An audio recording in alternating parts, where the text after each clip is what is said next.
Residents of Buffalo, New York, gathered at vigils Sunday to mourn the 10 people killed on Saturday when a white supremacist wearing body armor and carrying an assault rifle opened fire on a supermarket in a predominantly black neighborhood.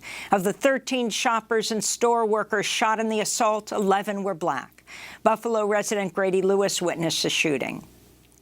I was standing right across the street, and I heard a shot that I knew wasn't a firecracker. And I looked up, and all I seen is smoke, and the guy's just shooting across in the parking lot. And then I seen the security guard run inside the store. And when he ran inside the store, the other guy bent down and was just shooting inside the store. And I heard like at least 20 shots inside the store. And I didn't have a phone on me, so I was just yelling and screaming for people to call the police. And I looked over, I seen a woman on the ground, I seen a man on the ground, I seen another woman on the ground behind the gate. Police are calling the massacre a domestic terror attack. They've arrested an 18-year-old suspect who reportedly live-streamed the massacre on the video streaming service Twitch. The site took the video down within minutes, but the footage continues to circulate among white supremacists online.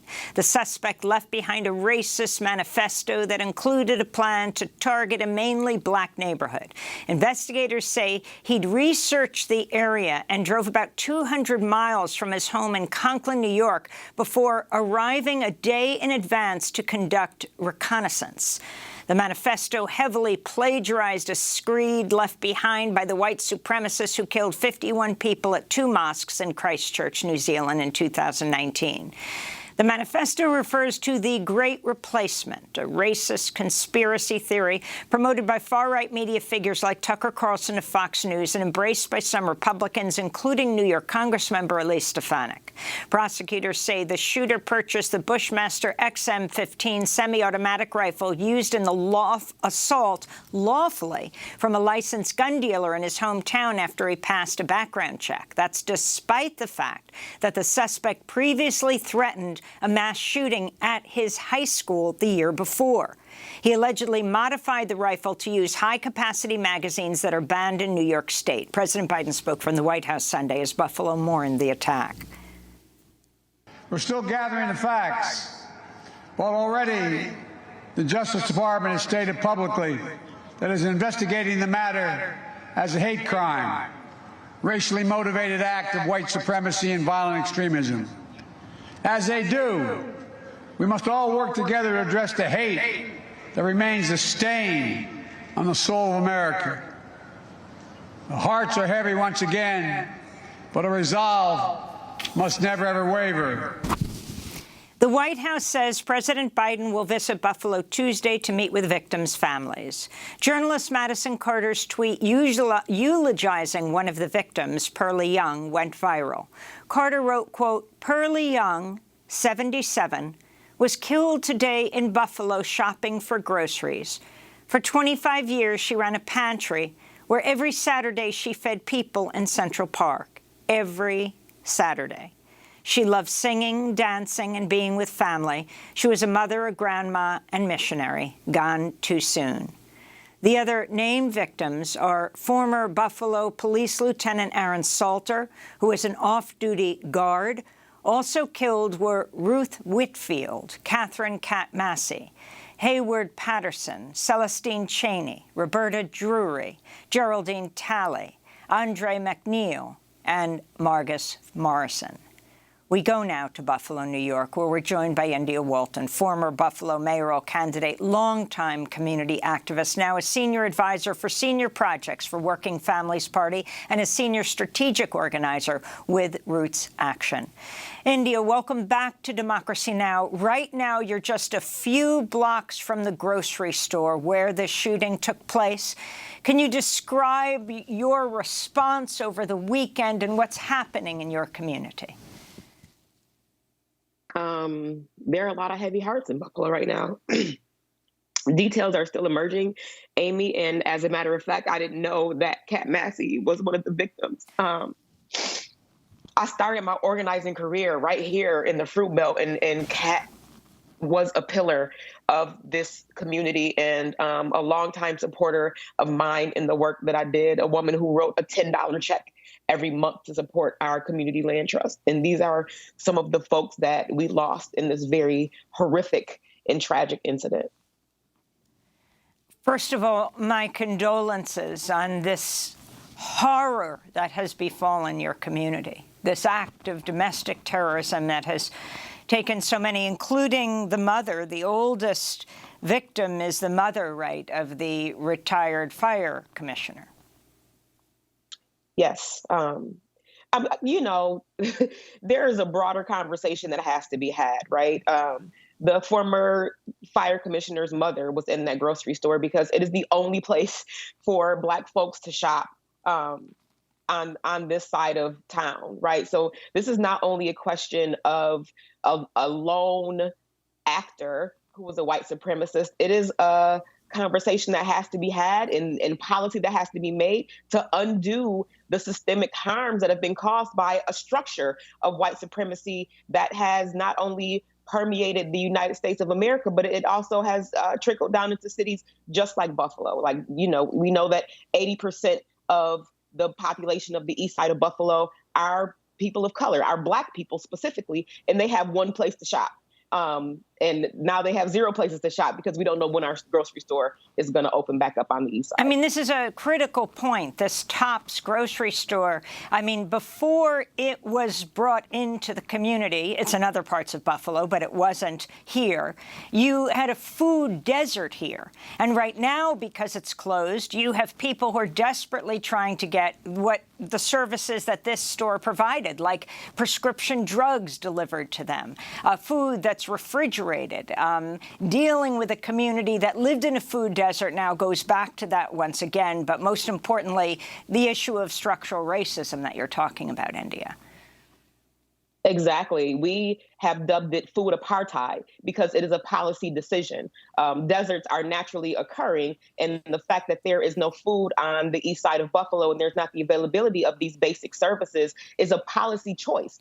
There are people who actively chose to not provide services in this community. And for a long time, we've been told that this Tops on Jefferson, we are lucky to have it because no one else wants to come into the neighborhood because they're afraid of retail theft or many other reasons why we have been led to believe that Black folks don't deserve the same things that other communities do. So you talk about segregation by design, that is a description of your neighborhood. Can you explain how the Kensington Expressway divides the African-American community? Absolutely. You know, there, again, a policy choice where folks needed to get in and out of the city of Buffalo very quickly. The Kensington Expressway was designed to move people from the airport, from the first ring suburbs into the city quickly. And as a matter of fact, there was an intentional choice to blast through very hard, multiple levels of rock to sink the expressway so that folks coming in and out didn't have to see the blight that resulted in the surrounding communities, right? So it's get in and out as quickly as possible. It's had devastating environmental impacts, health impacts. We know that folks who live around the Kensington Expressway have higher rates of asthma and heart disease and other very preventable illnesses. And again, as aggressively as policy was created to make the harm, we have to make sure that the equal and more energy is put into undoing that, right? And $1 billion has recently been allocated to cover a portion, but we also know that that's not a real solution, right? It should be filled in, it should be eliminated and restored to the beautiful parkway that it once was. What do you want to say to President Biden tomorrow? What do you want to say to this country about this act of domestic terrorism that has taken place? This young white man who describes himself as a white supremacist, as a fascist, puts out this 180-page screed, much of it taken from the Christchurch massacre screed, that talks about the Great Replacement theory and more. He had actually come there a day before to the tops to do reconnaissance. He wanted to kill many more people. He was picked up a year ago by state troopers because his school had called the state police. They were so concerned about him, and so much reminding us of what happened with Dylan Roof, traveling hours to get to a site of African Americans who he could kill. In that case, it was the church in South Carolina. In this case, it was Tops. We are at yet another moment of national reckoning, right? This is not an isolated incident. This is more than half a century of oppression, of systemic racism, and now is the time to renew the call for reparations. I think we need bold, reparative action on the forefront of all of these conversations. Prayers and thoughts are not enough. We live in communities that have been redlined, people who have been intentionally left out of our economic system, people who have been preyed on, extracted from. And if we're going to begin to heal as a country and really beat back what is systemic racism that causes these extremist ideas and homegrown terrorists, our people have been terrorized for generations in this country. Our existence in this country comes from a place of terror. And if we're not having conversations about reparations, if we're not having conversations about actively undoing the harm that has been caused by redlining, by intentionally leaving Black people out of economic and social upward mobility, then it's a non-starter for people like me who do this work, who care for our communities. We're tired. I'm tired. This dude was allowed to go into our grocery store and shoot up a bunch of grannies and aunties, right? And children. An 8-year-old girl hid in a freezer, afraid for her life. And, I'm tired of prayers. I don't want that. We need resources. We need money. We need the accessibility and availability of our own things. So we have our own grocery stores. And we need to be able to have the self-determination on autonomy to protect ourselves in our own community.